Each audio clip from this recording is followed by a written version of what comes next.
అప్పుల బాధలు వెంటాడుతున్నాయా? అయితే 6 JVR వారి జాతిరత్నాలు ధరించండి. దుబాయ్ వరుస పేలుళ్లతో దద్దరిల్లింది.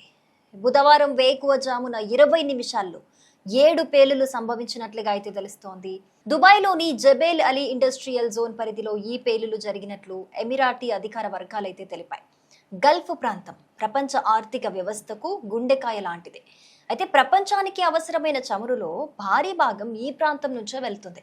అలాంటి ప్రాంతంలో మళ్లీ ఉద్రిక్త పరిస్థితులు నెలకొన్నాయి. బుధవారం తెల్లవారుజామున దుబాయ్లోని జబల్ అలీ ఇండస్ట్రియల్ జోన్ పరిసరాలు ఒక్కసారిగా భారీ పేలులతో దద్దరిల్లాయి.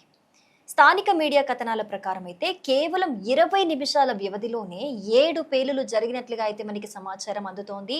పేలుల తర్వాత ఆకాశాన్ని తాకేలా నల్లటి పొగలు, భారీ మంటలు కనిపించాయి. వైరల్ అవుతున్న వీడియోలు అక్కడి పరిస్థితిని మనకు కళ్ళగట్టినట్లుగా అయితే చూపిస్తున్నాయి. అయితే ఈ పేలుళ్లకు అసలు కారణం ఏంటి? ప్రమాదవశాత్తు జరిగాయా లేక క్షిపణి దాడులా? ఇదే ఇప్పుడు ప్రపంచవ్యాప్తంగా ఒక చర్చనీయాంశంగా మారింది. కొన్ని అంతర్జాతీయ మీడియా సంస్థలు యెమెన్ నుంచి క్షిపణి దాడులు జరుగుండొచ్చని కథనాలైతే ప్రచురిస్తున్నాయి. ఇరాన్కు చెందిన మెహర్ న్యూస్ ఏజెన్సీ కూడా ఇదే తరహా సమాచారం అయితే అందించింది.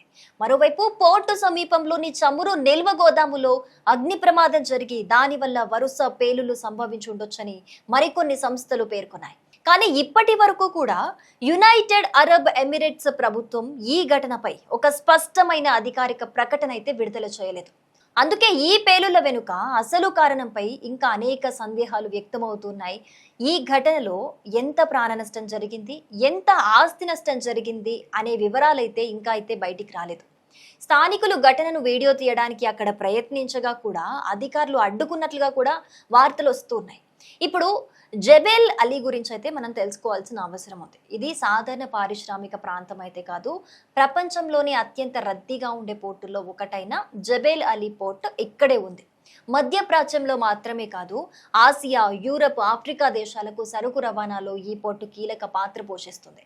ఇక్కడ ఏ చిన్న అంతరాయం వచ్చినా ప్రపంచ వాణిజ్యంపైనే ప్రభావం పడే అవకాశం అయితే ఉంటుంది. అసలు ఈ ఉద్రిక్తత ఇప్పుడే మొదలైందా అని అనుకుంటే గనక అసలు కానే కాదు. గత కొన్ని సంవత్సరాలుగా కూడా గల్ఫ్ ప్రాంతం వరుస ఘర్షణలకు వేదిక అవుతోంది. యెమెన్లో కొనసాగుతున్న అంతర్యుద్ధం, హౌతీ తిరుగుబాటుదారులు, ఇరాన్కు ఉన్న మద్దతు ఆరోపణలు, అమెరికా ఇరాన్ మధ్య పెరుగుతున్న విభేదాలు, ఇవన్నీ కలిసి కూడా ఈ ప్రాంతాన్ని ఎప్పటికప్పుడు ఉద్రిక్తంగా మారుస్తూ ఉన్నాయి. 2022లో కూడా యుఏఈపై డ్రోన్ క్షిపణి దాడులు జరిగాయి. అప్పట్లో అబీదబీలోని చమురు నిల్వ కేంద్రాలపై జరిగిన దాడుల్లో పలువురు మరణించారు కూడా. ఆ తర్వాత యుఏఈ తన భద్రతను మరింత కట్టుదిట్టం చేసింది. అయినప్పటికీ మధ్య మధ్యలో ఇలాంటి ఘటనలు ఆందోళన కలిగిస్తూనే ఉన్నాయి. ఇదే సమయంలో మరో కీలక అంశం కూడా తెరపైకొచ్చింది. అదే హర్మూజ్ జలసంధి. ప్రపంచ చమురు సరఫరాలో కీలకమైన ఈ సముద్ర మార్గం ద్వారా ప్రతిరోజు లక్షల బ్యారెళ్ల చమురు రవాణా జరుగుతుంది. ప్రస్తుతం ఈ మార్గాన్ని మరింత సులభంగా తెరిచే అంశంపై ఇరాన్, ఓమన్ మధ్య చర్చలు జరుగుతున్నట్లుగా అయితే మనకు సమాచారం ఉంది. ఈ ఒప్పందం కుదిరితే గనక నౌకల రాకపోకలు మరింత సులభమవుతాయి. అయితే దీనికి ముందు ఇరాన్ పోర్టులపై అమెరికా విధించిన కొన్ని ఆంక్షలు ఎత్తివేయాల్సి అయితే ఉంటుంది. గతంలో అమెరికా దీనికి వ్యతిరేకంగా ఉన్నప్పటికీ ప్రస్తుతం పరిస్థితులు మారుతున్నాయనే అభిప్రాయాలు వినిపిస్తున్నాయి. ఇదే సమయంలో యెమెన్ రాజధాని సనాలో కూడా పేలులు జరిగినట్లుగా అయితే సమాచారం వచ్చింది. అక్కడ కూడా వైమానిక దాడులు లేదా క్షిపణి దాడుల వల్లే ఈ ఘటన జరుగుండొచ్చని స్థానిక అధికారులు చెబుతున్నారు. అయితే అక్కడ కూడా పూర్తి వివరాలు ఇంకా వెలుగులోకి అయితే రాలేదు. ఇప్పుడు ప్రపంచ దేశాలు ఈ ఘటనలను చాలా జాగ్రత్తగా దగ్గరుండి గమనిస్తున్నాయి. ఎందుకంటే గల్ఫ్ ప్రాంతంలో చిన్న ఉద్రిక్తత కూడా ప్రపంచ చమురు ధరలు, అలాగే అంతర్జాతీయ వాణిజ్యం, షిప్పింగ్ రంగంపై ప్రత్యక్ష ప్రభావం చూపే అవకాశం ఉంటుంది కనుక. అయితే ఇప్పటి వరకు ఒక్క విషయం మాత్రం స్పష్టంగా మనం గుర్తుంచుకోవాలి. దుబాయ్ పేలుళ్ల వెనుక అసలు కారణం ఏంటి? ఇది నిజంగా క్షిపణి దాడేనా లేక పారిశ్రామిక ప్రమాదమా అనే విషయాన్ని యుఏఈ ప్రభుత్వం అయితే ఇంకా అధికారికంగా ధృవీకరించలేదు. మరి ఈ పేలుళ్ల వెనుక అసలు నిజమేంటి? గల్ఫ్లో ఉద్రిక్తతలు మరింత పెరుగుతాయా? ప్రపంచ ఆర్థిక వ్యవస్థపై దీని ప్రభావం ఎంతవరకు ఉంటుంది?